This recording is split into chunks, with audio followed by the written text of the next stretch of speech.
Gram panchayat पौनी तिलई भाट के सरपंच पद हेतु शिक्षित मिलनसार योग्य गरीबों के साथी सबको साथ लेकर चलने वाले, सबके सुख दुख में शामिल होने वाले महिला प्रत्याशी श्रीमती देवकी भरत साहू गौटिया को जसमा छाप में मुहर लगाकर भारी मतों से विजयी बनाएं। संगवारी हो, 1 नंबर में निशानी है, हर चश्मा के छाप वही में मुहर लगाना है, भारी मतों से विजयी बनाना है। संगवारी हो, देवकी दीदी लगा भैया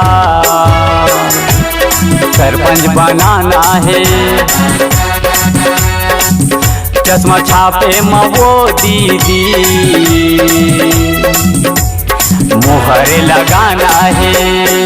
कतो भड़काही गाँव गली घर माँ, कतो रिझाही रेंगत डहर माँ, ककरो बाते में बिल्कुल नहीं आना है, नहीं आना है।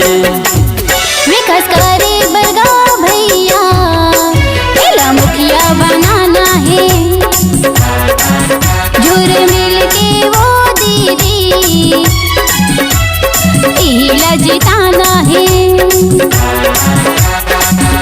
झन भुलाहू संगवारी हो, हमार श्रीमती देवकी भरत साहू गौटियाला झन भुलाहू ग्राम पंचायत पौनी तिलई भाट के सरपंच पद के प्रत्याशी श्रीमती देवकी भरत साहू गौटियाला झन भुलाहू एकर चुनाव चिन्ह हवा 1 नंबर में चश्मा के छाप वही में मुहर लगाहू और भारी मतों से विजयी बनाहू। काबर के ही हमार पंचायत के विकास ला करवाही। संगवारी हो, चश्मा छाप जिंदाबाद जिंदाबाद, देवकी भरत साहू गौटिया जिंदाबाद जिंदाबाद। हित करैया हक बलर दिन राती ये गा,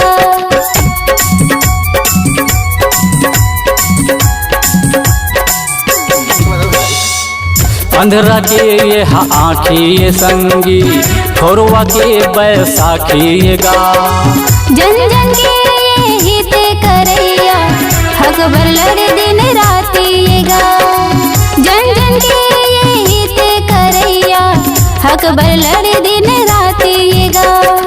कतो भड़काही गाँव गली घर माँ, कतो रिझाही रेंगत डहर माँ, ककरो बाते में बिल्कुल नहीं आना है, नहीं आना है।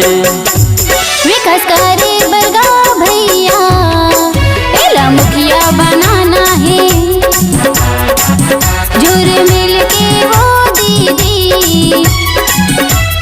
इला जिताना है। जुझारू सरपंच पद के प्रत्याशी जन जन के सुनैया सुख दुख के साथी ऐसन हमार दीदी श्रीमती देवकी भरत साहू गौटियाला झन भुलाहू अवैया 17 फरवरी दिन सोमवार के मतदान केंद्र में आहू।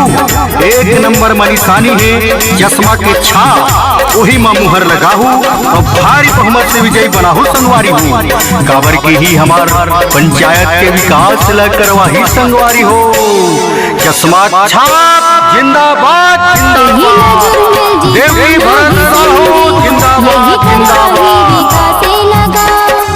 गरीब मन के यही सुनैया मुखिया बनाबो देवकी भरत लगा।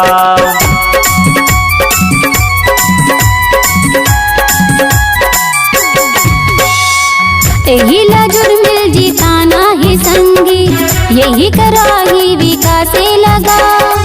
गरीब मन के ये सुनैया मुखिया बनाबो देवकी दीदी लगा, गरीब मन के यही सुनैया मुखिया बनाबो देवकी दीदी लना। कतो भड़काही गाँव गली घर माँ, कतो रिझाही रेंगत डहर माँ, ककरो बाते में बिल्कुल नहीं आना है, नहीं आना है। विकास करे बरगा भैया एला मुखिया बनाना है, जुर मिल के वो दीदी इला जिताना है।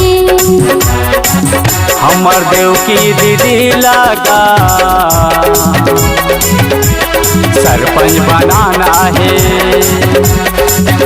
हमर देवकी दीदी लगा मुखिया बनाना है।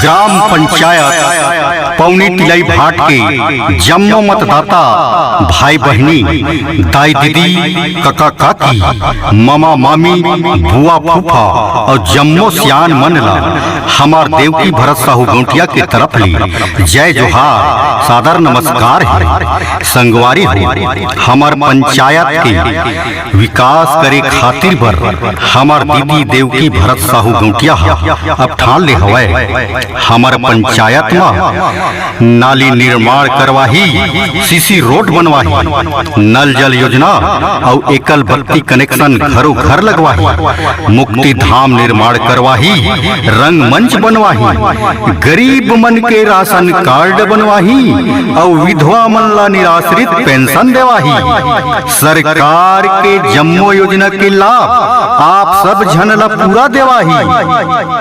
ऐसन हमार दीदी देवकी भरत साहू गौटियाला झन भुलाहू झन भुलाहू झन भुलाहू।